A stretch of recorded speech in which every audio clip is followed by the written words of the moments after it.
some lousy town. See that crummy traffic cop back there? No, why? Guy goes through a red light.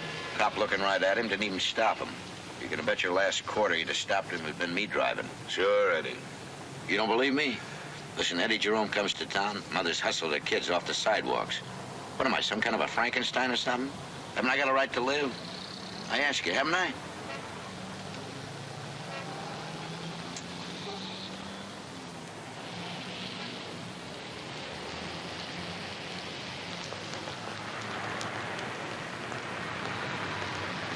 Buy yourself a cop.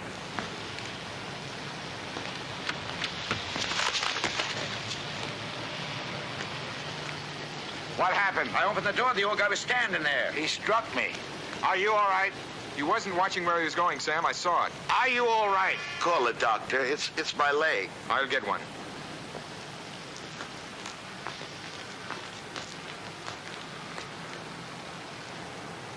Hello, Sergeant. Benedict, what's going on here? Hey, listen, officer, this old guy... Eddie Jerome. I've been waiting for you, Eddie. Hello, Merriman. That's who he is. I knew it, Eddie Jerome. He hit me, officer. He hit me deliberately with that car door. That's not true. He was getting out of the cab, and this man walked into the door. The old crumb didn't look where he was going. I want to file a complaint. He ought to be locked up where he belongs. Anybody else see this? Yes, my associate saw it. He's inside getting a doctor. This door was open, and this man walked right into it. Yeah, that's the story. This is my lawyer, Sam Benedict. You represent Jerome? That's right. If you'll take our statement, Mr. Jerome and I have an appointment in there. Now, wait a minute. Let's not rush this. Obviously, this man is injured. Apparently, your client's responsible. I'm going to have to hold him. Hold him on what charge? Assault with a deadly weapon. Hey, you're out of your mind. Come on, Mr. Jerome. Listen, this is a rouse. Go ahead, Listen, go ahead. you're going to let this flat... Go on.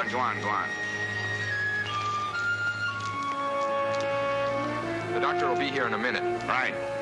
Listen, as soon as you find out if anything's wrong with this old guy, meet me at the booking office. I'll need you as a witness. All right, I'll be there.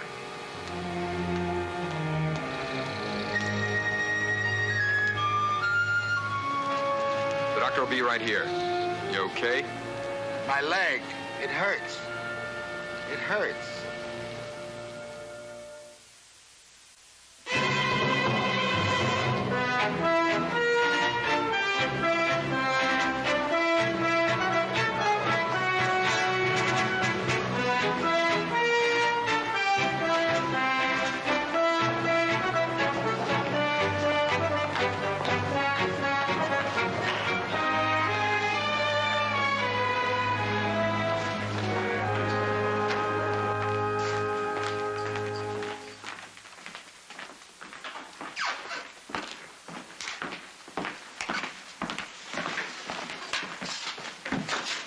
All right, Fred, I've got one for you. Book him on assault with deadly weapon. Are you out of your mind? The guy bumped into a cab door. I can get 9 witnesses. Shut up, will you, Eddie? I want a preliminary hearing immediately. I don't mean an hour from now. I don't mean 10 minutes from now. I mean right now. First, he has to be booked. What happens to him after that is up to the DA's office. The doctor's checking him over right now. He's pretty sure there's nothing wrong with him. The victim's name is Carl Grodick. Yeah, what'd I tell you? How deadly can a car door be, for Pete's sake? Listen, this is a rouse, Benedict. I know my rights, and I Keep demand... quiet, will you, Eddie? All right, little man. No smart remarks. Just answer the questions. I can ask him. I know him by heart. Name, age, occupation, address, previous arrests, if any, on what charges, color hair, color eyes. Distinguishing marks? None. Are you a citizen? Yes. No, I have no distinguishing marks. Yes, I am married. Yes, I have children. 1 daughter, 11. No, I with have... him and try to keep his mouth shut if possible. And see that they keep him here. I don't want him hustled from jail to jail. Look, Mr. Benedict, you're overstepping... And don't you go off duty. You're going to be in court in about 5 minutes, and I need you as a witness for the defense. There, what'd I tell you? He's my lawyer. Please continue, Mr. Grodick. Well, I was standing there waiting for my daughter to pick me up when this cab pulls up right in front of me. I look down and I see it's Eddie Jerome in the back seat. He looked up at me and muttered, "Get out of my way." And he shoved open the cab door and he knocked me down. Thank you. Mr. Benedict, like to cross-examine? Do I understand you to say, Mr. Grodek, that Mr. Jerome deliberately assaulted you without rhyme or reason? You're total strangers. That doesn't make sense. Well, that's how it happened. He's a vicious animal. Your Honor, I'll take the stand if you desire, but I was in that taxi with Mr. Jerome, and I did not hear him utter any threats or say anything. You don't have to take the stand, Mr. Benedict. If you say nothing happened, you heard no threats, your statement is enough. But like I said, he muttered out of the window at me. And what injuries did you receive from this so-called assault, Mr. Grodek? Well, it's my hip. It's like it's out of joint. I don't walk so good. Dr. White, who examined you, tells me he found no evidence of any serious injury. I know how I feel. No further questions.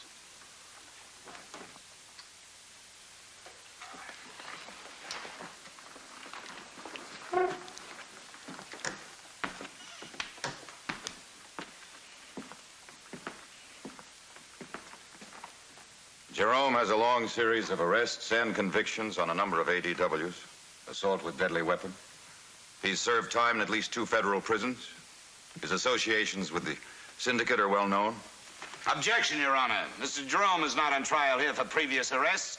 Furthermore, his so-called connections with the syndicate are the opinion of this witness. Mr. Jerome was arrested and booked today only because of those prior arrests. In short, he is suffering from the ex-convict's disease, rousting. Your objection is sustained, Mr. Benedict. I believe we have a cure for that, the law. No further questions. Did you actually see this accident? No, I did not. No further questions.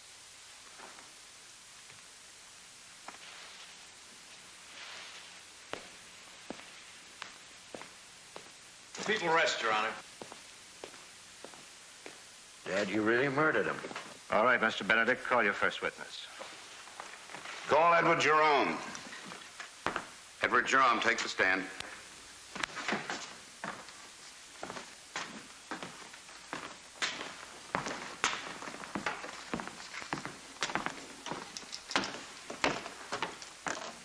You solemnly swear to tell the truth, the whole truth, and nothing but the truth, so help you God? Yeah, I do. State your name and occupation. Eddie Jerome. Occupation.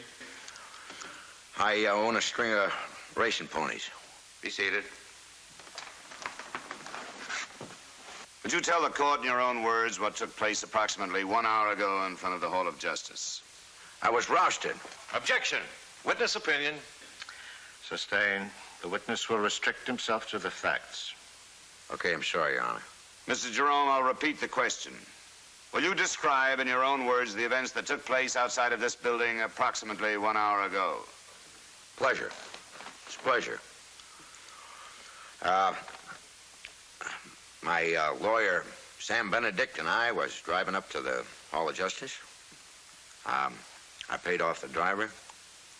I opened the door, and this old geezer here bumped right into it. I was coming down the steps to meet you and Mr. Jerome. The 3 of us had an appointment with Mr. Alderson of the district attorney's office. I saw Mr. Grodek walk into the taxi's rear door. Will you please tell the court what was the purpose of that appointment with Mr. Alderson? Mr. Jerome recently purchased a home in Twin Peaks. Since that time, he has been subjected to a great deal of harassment from his neighbors. He retained us to represent him in the matter of his civil rights as a citizen. Objection.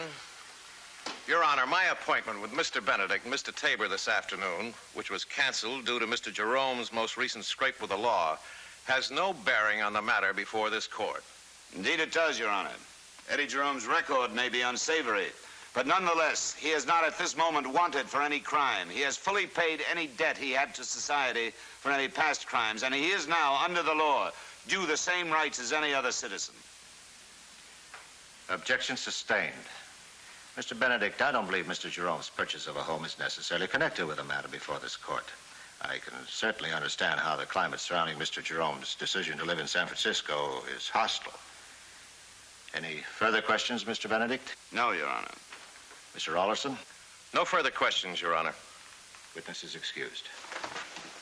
Any further witnesses, gentlemen? No, Your Honor. The defense rests. Gentlemen, the situation here is Mr. Grodek's word against Mr. Jerome's. The deciding factor, therefore, in my mind, is the testimony of Mr. Tabor, who was an eyewitness. The case is dismissed, and this court stands adjourned.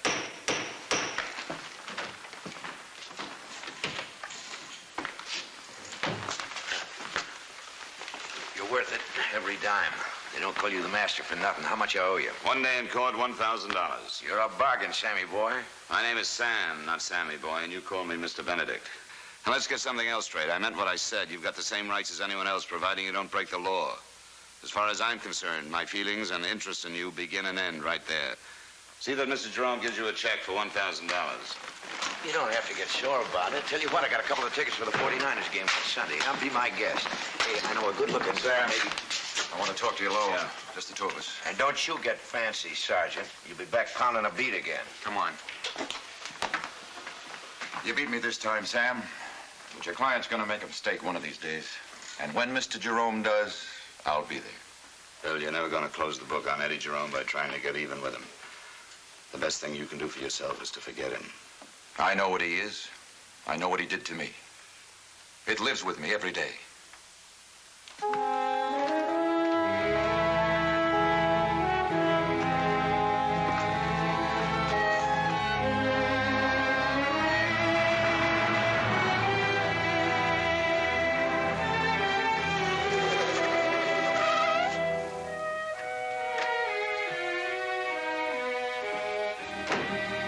You're home early, Lord and Master.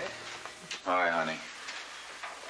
Oh, if ever I saw a man who could use a martini, you're it. I'm it. Hard day at the office? Oh, no harder, easier than most. It was harder than most, wasn't it, Bill?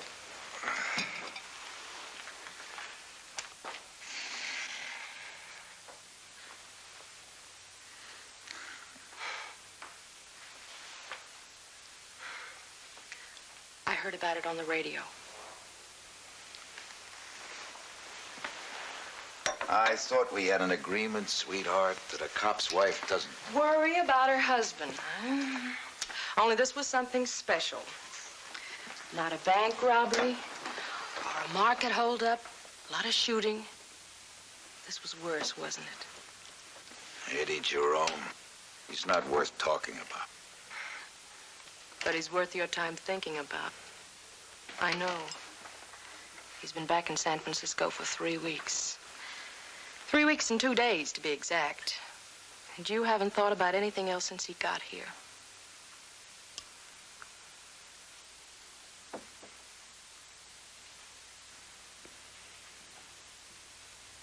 She's asleep.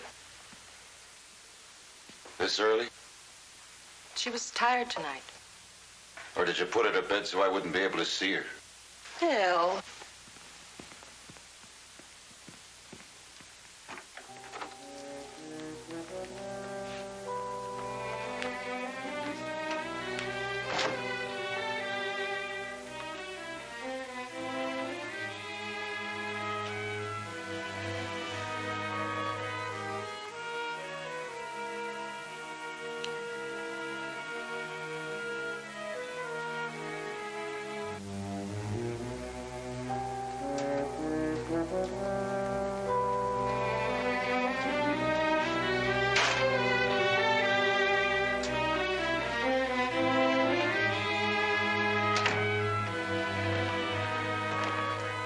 Let's talk about Eddie Jerome.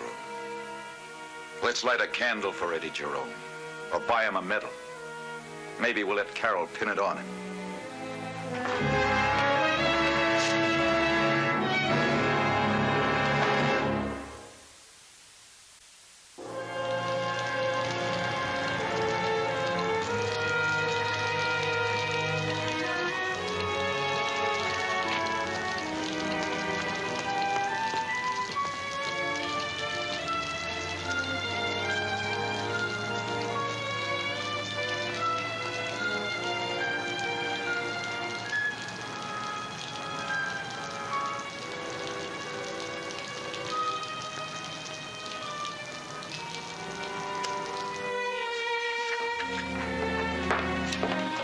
I want to see him right away. Well, really, Mr. Jerome, he's not accustomed to just All right, being... Trudy, let him in. I rent a car, look what happens. Tickets. First he buzzes me for going too fast. Then he buzzes me for going too slow. Then for making a bad right turn. Then for making a bad left. I don't know what the rest are for. Come on inside.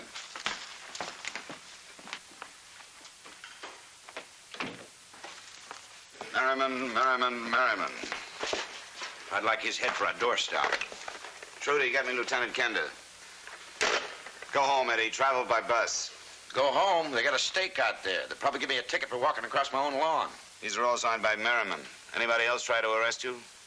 What difference does it make? If it's not him, it'll be one of his buddies. I know the San Francisco police. This sounds like a personal feud. You and Merriman. Last night, they dumped a load of garbage on my doorstep. The police don't collect garbage, and they don't leave it on doorsteps. Now go on home. I've got work to do. Yes? Oh, hello, Lieutenant. This is Sam Benedict. Lieutenant, I'd like to see you as soon as possible. It's very important. Yes? Right. Thank you very much. You gonna talk to the cops? I'm going to talk to a police officer. Now, will you get out of here? Go on. You know what I like about you, Mr. B? You're smart. Interstate Railroads wants to drop you as general counsel. Why? They spent 3 months talking me into taking the job. Trudy, get me Mr. Norman.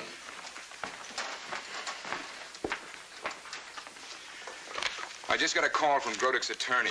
They're filing a civil action against Eddie Jerome. They're asking $1 million damages. Well, that sounds like a plain nuisance suit. The best thing to do is try to get a settlement. Settlement? Well, Grodek would probably be very happy to get $5,000. Sam, this is an obvious shakedown. You know that as well as I do. Settle it, Hank. It's going to be very difficult to get a verdict in favor of a guy like Eddie Jerome. I don't know whether I can or not, but I'm not going to let any thieving little liar collect a fat sum just because Eddie Jerome happens to be an obnoxious character with a long record. I think you're wasting your time, Hank, but go ahead. Do what you want to do.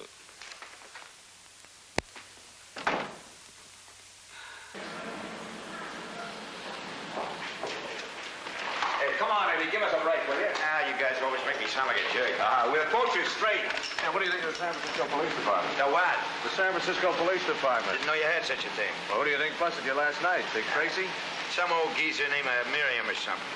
I thought he wanted a handout. Yeah, well, anyway, I had my hand in my pocket, was going to flip him a couple of bucks so he could buy a clean shirt at a rummage sale or something, you know.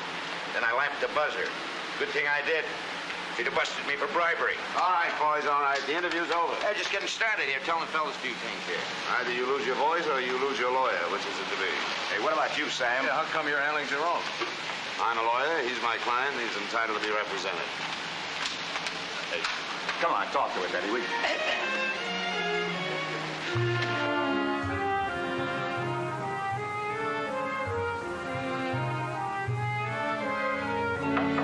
Come here.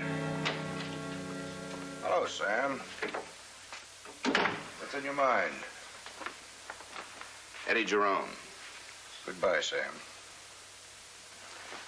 One man, one miserable man, moves into our fair city, and you'd think it was the second coming of the quake. What's happened to this town?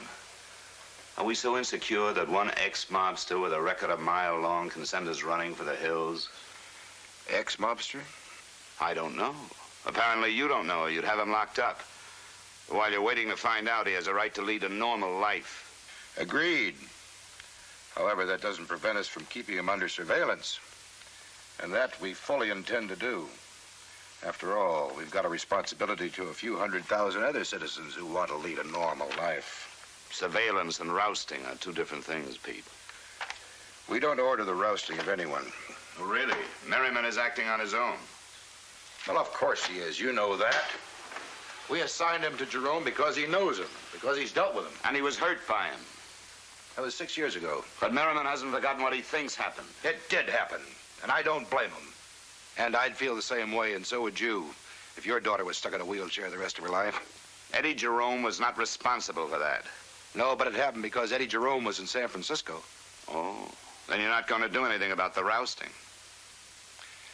As a matter of fact, I am. Tomorrow, Merriman gets a change of assignment. The next time we book Eddie Jerome, I'm going to make sure it sticks. If there is a next time. Bet on it. Oh, by the way, you seen the afternoon edition? Not only have I seen it, I've got a guy who's hot on it. His name's Tabor. We'll beat Mr. Grodek. You bet on it.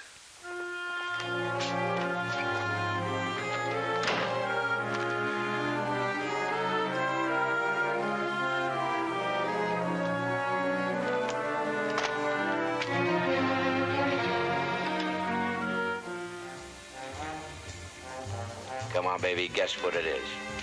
Oh, Eddie. All right, open it up.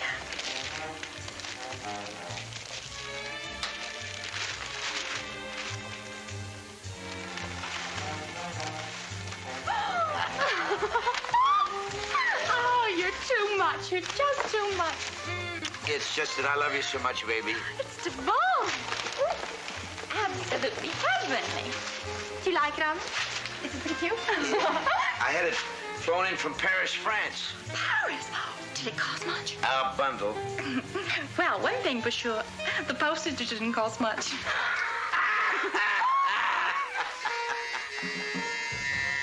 I'll model it for you in a minute.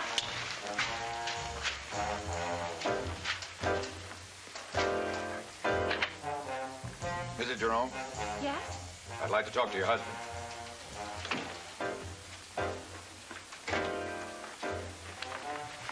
Move, sugar. What is it, Eddie? Move. Now, just exactly what's this all about? He'll have to come down to headquarters. What for, jaywalking? A liquor store was held up an hour ago. The man was shot to death. We want you for questioning. Let's go.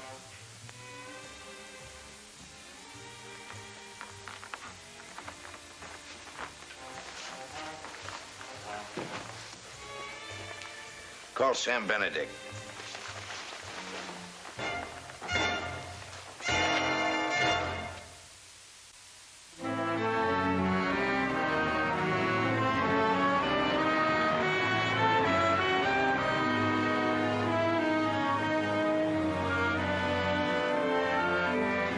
Each of the suspects you see will be numbered. I'll call off a number, the name, and the charge. If you have any questions or identifications, please remember the number assigned the prisoner as I call out the name. Now, if you as a witness can honestly recognize one of the suspects, point them out. If you're sure or not too sure, have them held. Now, the questions I'm going to ask the suspects are for the purpose of merely establishing their natural tone of voice. So don't pay too much attention to the answers, as they often lie. All right, Sergeant, bring on the line. What happened? I don't know. I don't know. He just asked me to call you right away.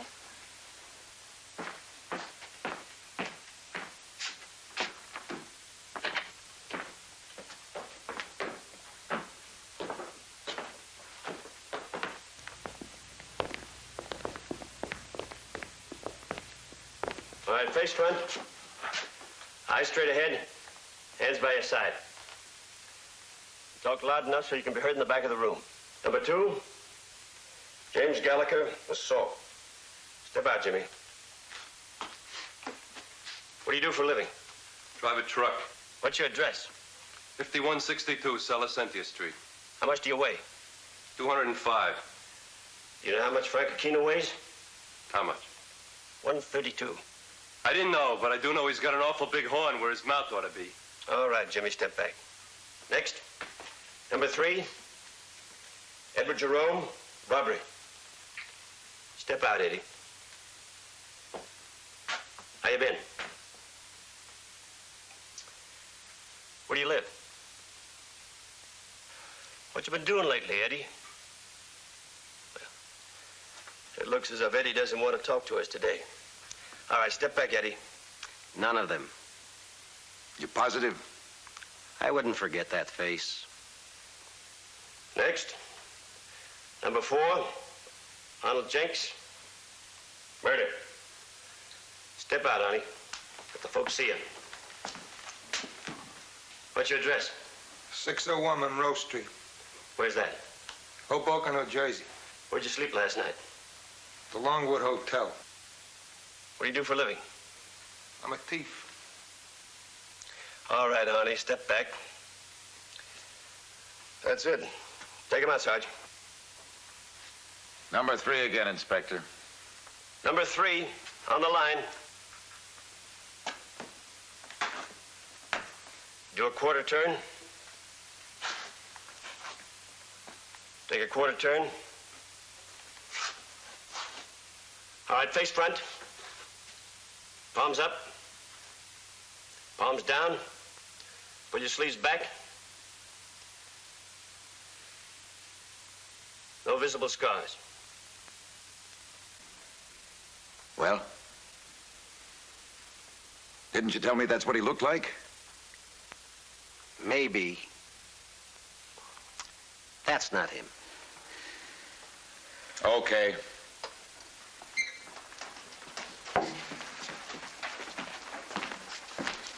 Did you order the arrest of Jerome? I sure did. And if he spits on the sidewalk, I'll pick him up again.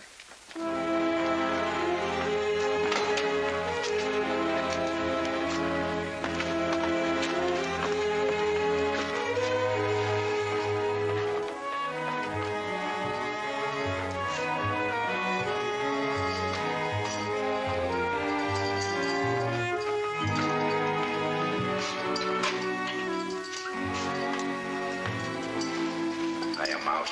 Let's get out of here. When you move fast, Mr. Lee. You still here? Just getting to enjoy the place. You own it? Mr. Jerome, follow your lawyer's advice. Keep your mouth shut. Too bad you couldn't talk that guy into an identification. Go on back to your $100,000 house. We need this space for the less fortunate. $120,000, Mr. Merriam. That's not counting the pool. Shut up, Eddie. All honest, hard-earned money, huh? I didn't make it shaking down saloon keepers. I told you to shut up. Where do you get them $20 suits? Get out of here. See what I'm talking about? Armed robbery. Haven't had a gun in my hand in 10 years. More than that. Those Boy Scouts won't be happy until I'm dead. You don't learn to keep quiet, you will be. Quiet, why? Think I want my wife to think I'm afraid? Listen, those stormtroopers are not going to drive Eddie Jerome out of town. I've been a fighter all my life. You don't get $200 cashmere jackets from letting people walk all over you. I've dropped more money at the track in one day than those steel helmets make in a year. Your luck's been running thin lately, haven't you noticed? Oh, don't count me out. Don't never do that. Tougher guys than Merriman have tried to put the squeeze on me. And who knows where they are now. You coming? No, I'm not.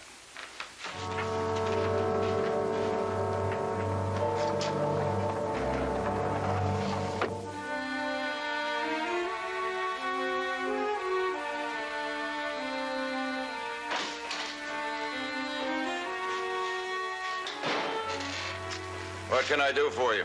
Nothing. I'm here to do something for you. Why destroy yourself over Eddie Jerome? Is he worth it? Don't worry about it, Counselor. I do worry about it. You were a good cop once. If you can't think of yourself, think of your family. Leave them out of it. What's Eddie Jerome's beef? Could be he objects to not being treated like a decent, law-abiding citizen. It's the rousting he objects to.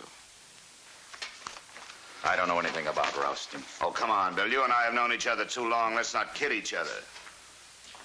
I've never met a hood yet who doesn't claim that he's being rousted or railroaded or bicycled or framed. Every time Eddie Jerome's been picked up, it's been on a legitimate charge. It's a roust, and you know it. Eddie Jerome's a cheap crook who pays you a fat retainer. All of a sudden, he's respectable. Suddenly, everybody's worried about his civil rights. I'd defend you if I thought your civil rights were being violated, even on a thin retainer. That's the true liberal spirit, isn't it? Look, if my client does something wrong, you arrest him. Otherwise, leave him alone. I only know how to do my job one way.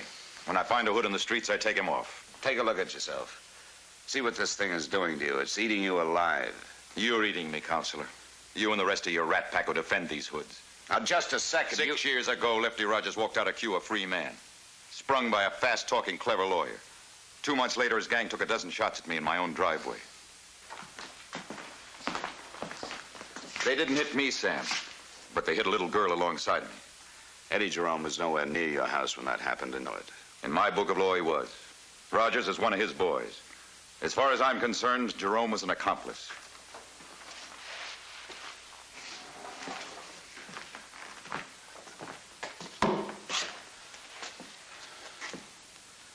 I wonder if it's possible to pass a law against hate.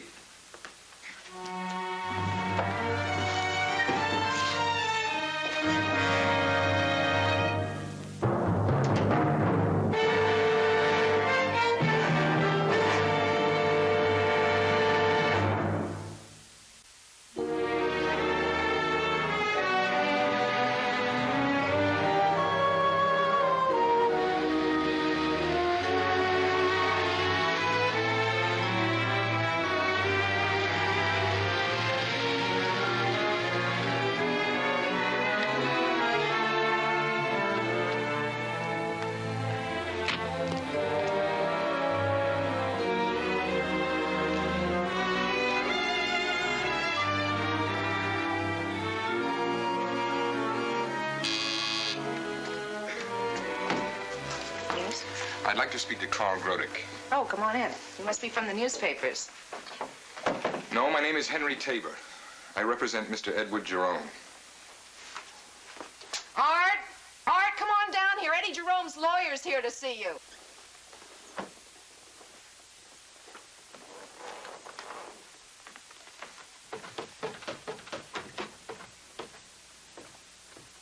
Mr. Tabor, glad to see you.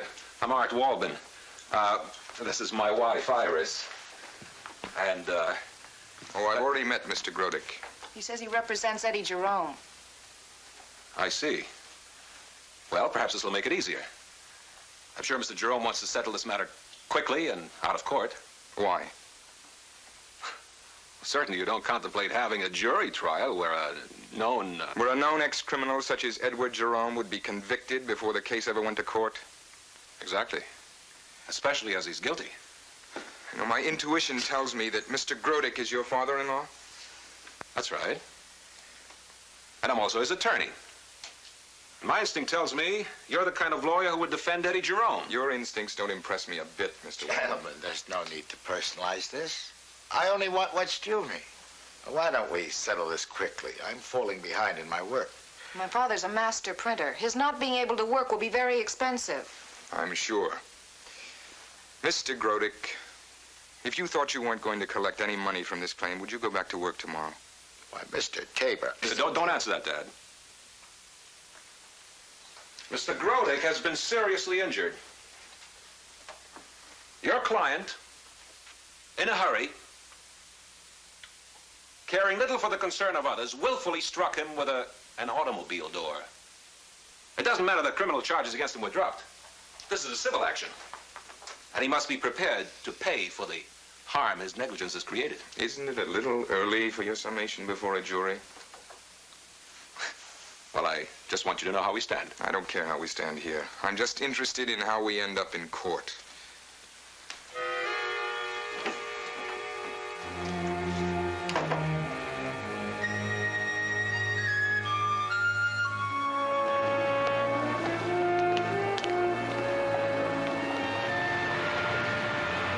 I'm asking you again.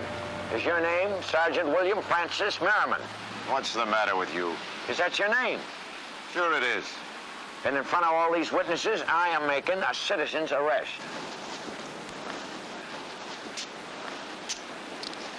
You was jaywalking. Okay. Pretty cute, Eddie. Now give me the key. You're under arrest. I'll give you just 3 seconds.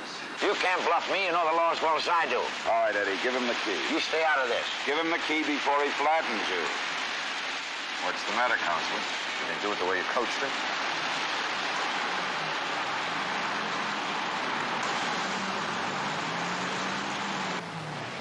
He's been tailing me all day. This time I was ready for him. Did you see his face, the monkey I made out of him? One more incident and you're through. I wish Gretchen could have seen me. Newspapers think I'm some kind of a joke. What do you mean you're through? Exactly what I said. Oh, you're going to start working for them. You think Eddie Jerome is finished? You want to hop off the wagon, huh? Okay. I may go down the tubes this trip, but you can bet your last quarter. I'll take Merriman with me. Come on, get in there.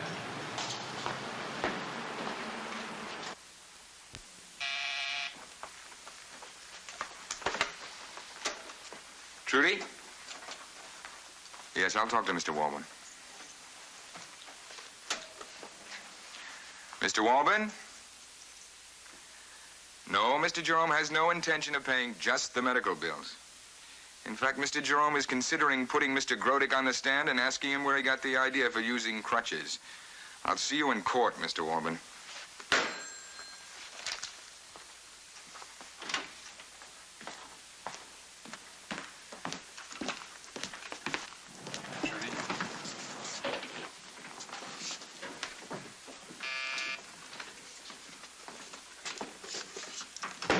Interstate Railroad called. Also, Ben Williams. He'd like to interview Mr. Jerome.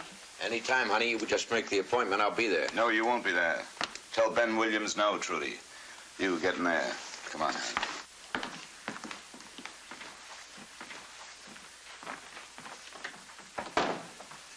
I'll say it again, and I'll say it for the last time, Mr. Jerome. Either stay at home and keep your mouth shut or get yourself another lawyer. Look, It may interest you to know that Sergeant Merriman was taken off your case today.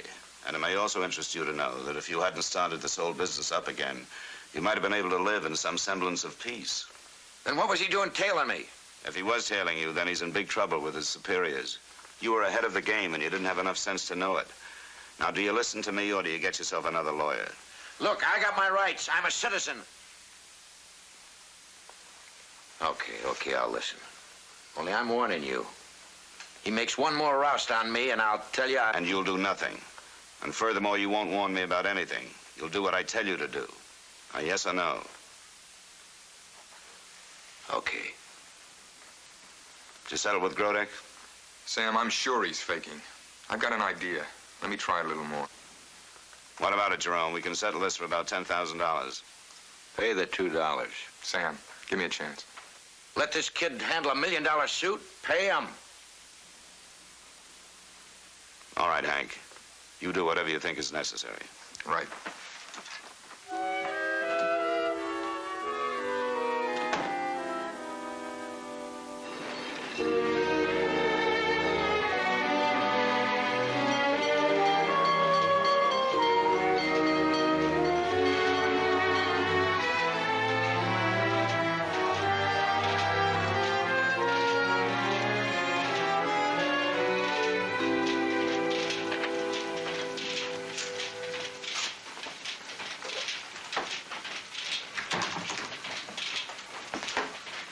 Hello. Oh, hello. I'm Mr. Cranston from Acme Trucking. Is my order ready yet? Oh, that's just being collated. That was a pretty large order on such a short notice. We're considering another in color. Can you quote me a price on 70,000 like this? On coated stock with some extra copy on the back page? Oh, my, that is a large order. Maybe I better talk to the boss. Is he in? Yes, I think you better. Mr. Grodek, can you come out here for a moment, please? Yes. There's a Mr. Cranston to see you. Mr. Grodek, how nice to see you working. Mr. Cranston, you're Mr. And without crutches. I'm anxious to hear how a man with a lifetime disability happens to be working at his job without crutches, when only a few hours ago he was hobbling towards death's door. Apparently, you didn't listen to your son-in-law's advice. Mr. Tabor, please don't blame my son-in-law. He only did what he thought was right. What he thought was right? Or what he thought he could get away with?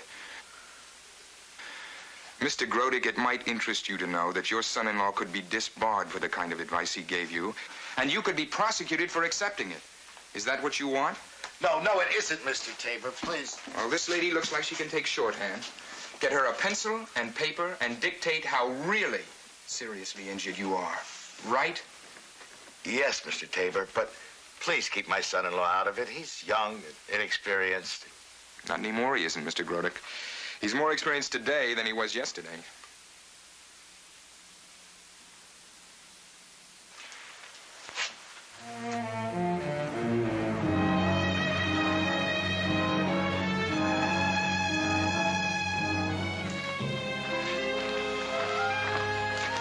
Where's Eddie? Gone. I couldn't keep him here. Did Merriman have a search warrant? I don't know, probably. He makes all of his fun legal. Coming here to see if I had any narcotics hidden away. What was Eddie doing during all this? The dumb lug just sat there and turned redder and redder until I thought he would burst with shame. And then after Merriman left, he started drinking. Where did he go?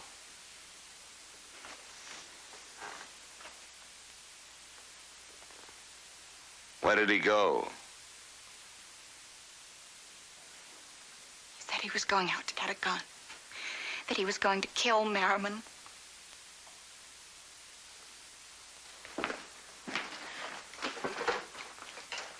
But that could all have just been talk. I mean, when he saw how upset I was, he went completely to pieces. Eddie hasn't held a gun in 10 years. He'd be crazy. How do you know he isn't? Because Eddie is too full of life and good living to throw it all away in one crazy moment. Personnel, please. I'm going to ask you something, and I want the truth. Do you really think Eddie went out here to get a gun, or don't you? Sergeant Merriman, please. If I give him one word of warning, no jury in the world would blame Merriman if he shoots Eddie on sight. Oh, but Mr. Benedict, I called you here to help Eddie, not to hurt him. Please don't call. When do you expect him? Right. Inspector Merriman's on his way to his office. If Eddie comes home here, you keep him here. Do you understand? Mr. Benedict, please don't. Please don't help him.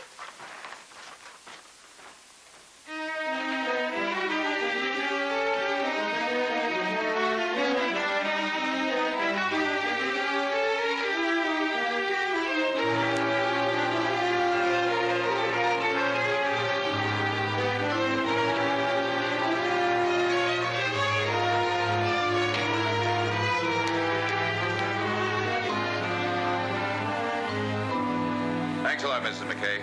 You've been very helpful. Hello, Merriman. What's on your mind? I'd like to know, are you still assigned to the Jerome case? You got something to say? Let's have it. I've got work to do. I asked a question, I'd like an answer. You didn't come here to pass the time of day. You'd have checked that out with Kender.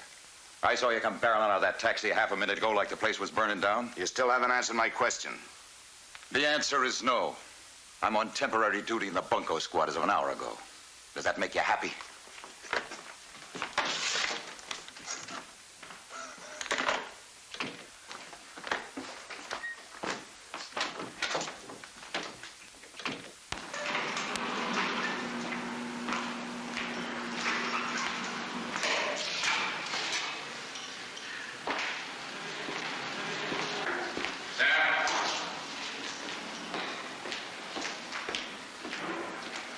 What's it all about? You got something. Bunco doesn't include narcotics squads, does it? You could arrest a man for just about anything, couldn't you? Double standard. I can do what you can't. That galls you, doesn't it? I can live with it. Where's your client? He's home, or what's left of his home. Home? And that 120,000 home? You know, I could work a whole lifetime. I couldn't earn that much money. Honesty is its own reward. Scum of the earth, aren't they? What are we talking about? Policemen. Civilization's mercenaries. Big, brutal policemen who try to keep thieves off the street. Heroes as long as they don't do the job too well. But if they do, oh my, how they catch in the neck from those nice little old ladies who keep the Constitution under their pillow. I've been called a lot of things. I've never been called a nice little old lady. You try putting in 18 years seeing people at their worst, never seen anything but the ugly side of things. Makes for a good marriage, don't you know? And one day you find out your kids, they're ashamed to bring their friends home to the house because their old man's a lousy cop.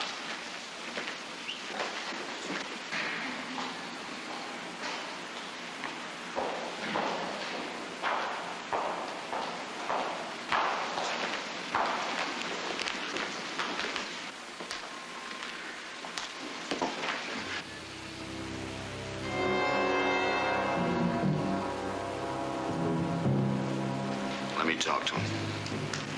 He didn't come here to see you. He came here to see me. Eddie, take yourself home and sober up. I don't need to sober up. I don't need anything except that. Okay, Eddie. You see me. Now, hands flat against the pillar. Spread your legs. I'm gonna frisk you. You must be kidding. Resisting an officer. I'll give you about 3 seconds to wise up your client. Eddie, go home. Oh, no. It's too late for that. I think your boy's just gone and done exactly what I knew he would. You knew he would? I can always tell when a man's carrying heat. I can tell by the tip of his nose. You know what that means, don't you, Counselor? An ex-con with a gun, a 9-time loser, a known hood, cheap mobster. If I frisk him now, would you still call that rousting? Yes, if he's carrying a gun, you goaded him into it, and you're responsible. Where'd you get the gun, Eddie?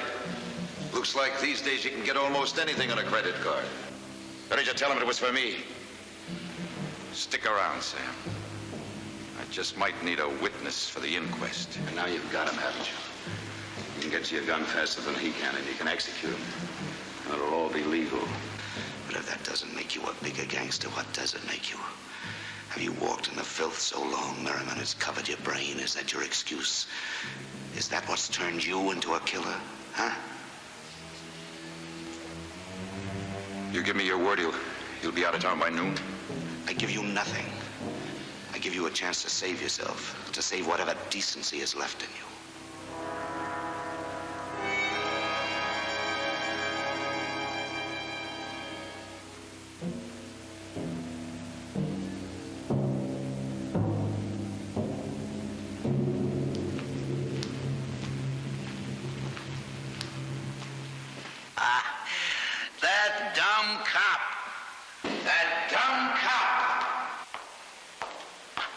faced him and I beat him. You beat nothing. You never beat anything in your life. What's the matter with you? He isn't one of nature's noblemen, is he? Works around the clock for coolie wages to keep predatory animals like you from turning this town into a jungle.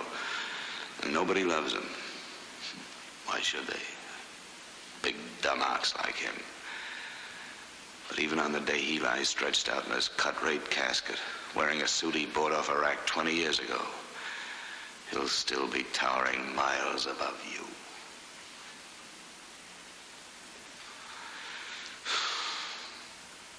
I look at you, Eddie, and I say to myself, how much headway has the human race made in the last 100,000 years?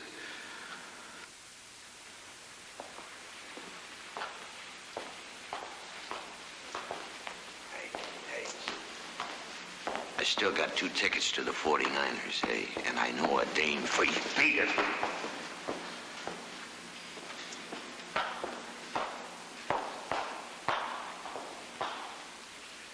Gretchen should have seen me.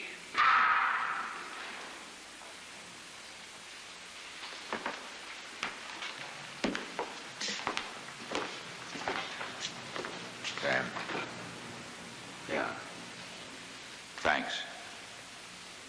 I didn't do anything. You did. You got back a piece of yourself tonight.